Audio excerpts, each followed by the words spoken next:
Friends, welcome to ஈவாஸ் Chennai சமையல். இன்றைக்கி என்னோடய சமையலில் என்ன பண்ண போகிறேன்னா சிக்கன் மைமா கிரேவி. இந்த சிக்கன் மைமா கிரேவியை வந்து சாப்பாடுக்கு சேர்த்துக்கலாம். இட்லி, தோசை, பூரி, சப்பாத்தி, பரோட்டா எல்லாத்துக்கும் சேர்த்து சாப்பிடலாம். ரொம்ப நல்லா டேஸ்ட்டாக இருக்கும். வாங்க எப்படி பண்ணுறதுன்னு பார்க்கலாம். இதுக்கு நான் வந்து ஒரு 1/2 கிலோ போன்லெஸ் சிக்கன் எடுத்து கழுவி வச்சுக்கிட்டேன். அதில் மஞ்சத்தூள் 1 ஸ்பூன் போட்டுக்கிறேன். மஞ்சத்தூள் போட்டதுக்கு அப்புறமா 2 ஸ்பூன் தனி மிளகாத்தூள் போட்டுக்கிட்டேன். கரம் மசாலா தூள் ஒரு 1/4 டீஸ்பூன், தனியா ஒரு ஸ்பூன், அதுக்கப்புறம் சீரகத்தூள் ஒரு 1/2 ஸ்பூன் போட்டிருக்கேன். எல்லாத்தையும் போட்டு மிக்ஸ் பண்ணிக்கலாம். அதோட கூட உப்பு போட்டுக்கிறேன். தேவையான அளவு உப்பு போட்டுக்கிட்டேன். எலுமிச்சம்பழம் ஒரு அரை எலுமிச்சம்பழம் சாறு எடுத்து பிழிஞ்சுக்கிறேன். எல்லாத்தையும் நல்லா மிக்ஸ் பண்ணிக்கலாம். இப்போது ஆயில் வந்து ஒரு கிட்டத்தட்ட ஒரு 50 கிராமுக்கு மேலே நான் ஆயில் ஊற்றிருக்கேன். கொஞ்சம் அதிகமாக ஊற்றிட்டேன். நீங்கள் அது வந்து பார்த்து ஊற்றிக்கோங்க. நான் ஃபஸ்ட் டைம் இது ட்ரை பண்ணுறதால இப்படி அதிகமாக ஊற்றிட்டேன் ஆயிலு.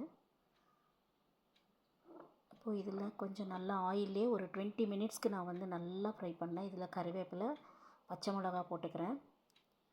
இதோட கூட 1 ஸ்பூன் சீரகம் போட்டுக்கிட்டேன். சீரகம் போட்டாச்சு. இஞ்சி பூண்டு பேஸ்ட்டு ஒரு 2 டீஸ்பூன் இஞ்சி பூண்டு பேஸ்ட் போட்டுக்கிறேன். எல்லாத்தையும் போட்டு நல்லா ஒரு 15 மினிட்ஸ்க்கு நம்ம அதுலேயே வச்சு மூடி வச்சு என்ன பண்ணுங்கள், கிளறிக்கிட்டே இருங்க. அந்த டேஸ்ட்டுக்காக, அந்த டேஸ்ட் அதுலேயே உங்களுக்கு டேஸ்ட் ஆகணும். நல்லா ஒரு 20 மினிட்ஸ்க்கு நான் வந்து அது கிளறிக்கிட்டே இருந்தேன். நல்ல டேஸ்ட்டாக இருக்கும். இப்போ கடாய் எடுத்து வச்சுக்கோங்க. இந்த கடாய் காஞ்சதும் 2 டேபிள் ஸ்பூன் ஆயில் விட்டுக்கிறேன். அதில் பொடியாக நறுக்கின ஒரு வெங்காயம், மீடியம் சைஸ் வெங்காயம், ஒரு வெங்காயத்தை நல்லா வதக்கிக்கணும். அதோட கூட சோம்பு, பட்டை, லவங்கம், அந்த மசாலா தூளை அதில் போடணும். இப்போது இது எல்லாத்தையும் நல்லா வதக்குங்க. கண்ணாடி பதம் வர்ற வரைக்கும் அதை நல்லா வதக்கிக்கோங்க. வதக்கியாச்சு. இன்னும் இதில் 2 தக்காளி, மீடியம் சைஸ் தக்காளி, 2 தக்காளியை யூஸ் பண்ணி போடுங்க, கட் பண்ணி. அதையும் நல்லா வதக்கிக்கோங்க.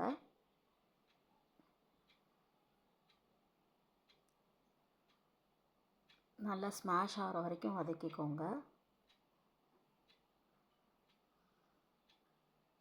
இதில் குழம்பு மிளகாத்தூள் 1 ஸ்பூன் போட்டிருக்கேன் நான், கொஞ்சம் காரத்துக்காக. காரம் இருந்தால் நல்லாயிருக்கும், டேஸ்ட்டாக இருக்கும். காரம் தேவைப்படாதவங்க அதை ஒமிட் பண்ணிக்கலாம். லைட்டாக போட்டுக்கலாம், ஒரு 1/4 ஸ்பூன் மட்டும் போட்டுக்கலாம்.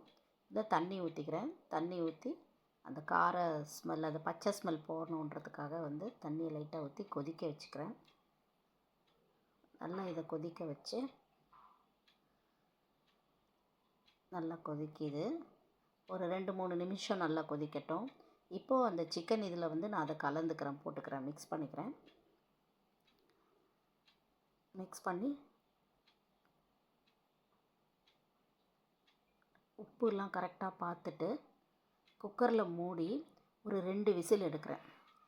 அவ்வளவுதான். சூப்பரான சுவையான சிக்கன் மைமா கிரேவி முடிஞ்சு போச்சு. இதை வந்து நீங்கள் சாதத்துக்கு, சப்பாத்திக்கெல்லாம் யூஸ் பண்ணிக்கலாம். ரொம்ப நல்லா இருக்குது. அதை நான் வந்து பரிமாறியிருக்கேன். எங்கள் வீட்டில் அதை சாதத்துக்காக வச்சு பரிமாறியிருக்கேன். டேஸ்ட் ரொம்ப நல்லா இருந்தது. நீங்களும் ட்ரை பண்ணி பாருங்கள். அவ்வளோதான் ஃப்ரெண்ட்ஸ். தேங்க்யூ ஃபார் வாட்சிங் my video. Subscribe my channel. தொடர்ந்து நீங்கள் ஆதரவு கொடுங்க. உங்களுடைய இது வரைக்கும் நீங்கள் கொடுத்த ஆதரவுக்கு ரொம்ப நன்றி. உங்கள் கமெண்ட்டில் சொல்லுங்கள், இதை செஞ்சு பார்த்துட்டு எனக்கு நீங்கள் ஆதரவு தாங்க.